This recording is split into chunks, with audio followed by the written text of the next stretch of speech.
case yan, drug yan, hindi claimant yan. Paano nagkakaroon ng public claimant na yan sa tako? Oo, ito nga. Kasi halong pagbabanta eh. Pabantaan mo pag nag-i-o, ibig sabihin, criminal case yan. Pagpakamatay na tural, kaso ito ng hantong yan. Yung pagbabanta tungkol yan. Ibig sabihin, meron sa iniintindi. Paano?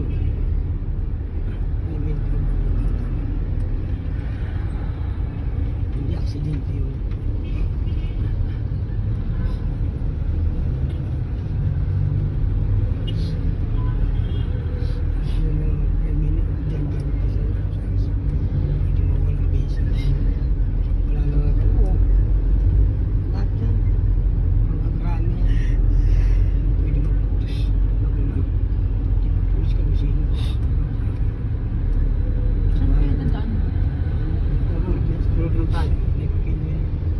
Sino dapat ang makalilig ko ng bisyo?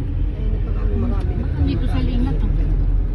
Balikom mo. Ayun, Walang papel. diyan siya mag-shortcut.